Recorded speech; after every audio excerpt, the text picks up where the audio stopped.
question about just the role of the regulator. So it's interesting because on one hand, I will admit, you bring up a wonderful problem that does actually keep me up at night, so to speak, which is the tragedy of the commons. But here we're talking about common resources that aren't necessarily owned by anybody, and it's not a space that a sharing economy platform is going to come in and occupy.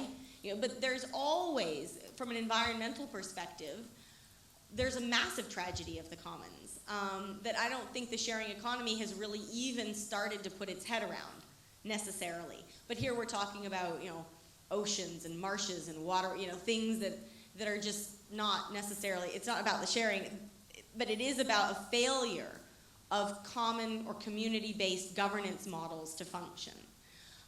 More broadly, when I look at the role of the regulator, I can sort of bucket that into different activities. I mean, I often say that you can look at education and research, you can look at partnerships, you can look at legislation, you can look through all these different lenses for how a regulator could approach this space. But also, I think more at a fundamental level, I do tend to be of the mindset that we need, all else equal, on day one, we need lighter touch regulation that allows these platforms to grow, that even allows them to get liftoff.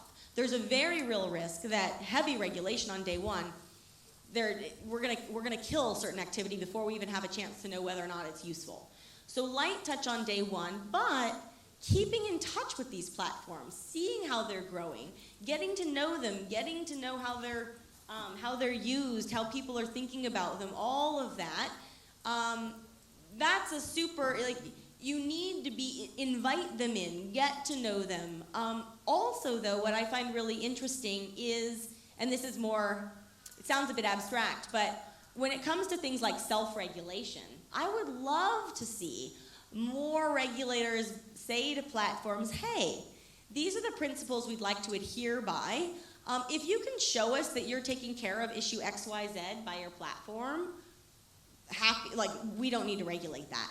We just don't need to. If you can show, and it doesn't need to be bulletproof, it doesn't need to be perfect, but show us that you're making some effort and that you have, that you'll meet us halfway on all of this. I think it's super exciting. And I mentioned to a couple people looking at ride sharing, Portland, Oregon, go back to them.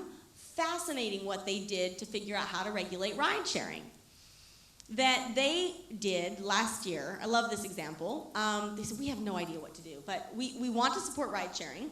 We want to figure out what to do with taxis as well. What we're going to do is a 4-month pilot.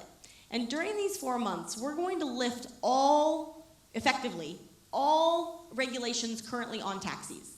They had rate caps, and we're going to, gone. And we're going to allow ride-sharing platforms in, and for 4 months, we're going to let you all operate freely, but we're going to make sure that you meet these certain conditions. You need to provide 24/7 access, you need to provide disabled access, you need to serve all neighborhoods equally, low-income neighborhoods, etc. So they put very much of a public benefit spin on this, and they said, here's what you need to do, go. And what we're going to do is, depending on, we're going to see how you all perform. How many of you do provide disabled access? How many of you do, if you will, to your point, take care of these broader societal issues?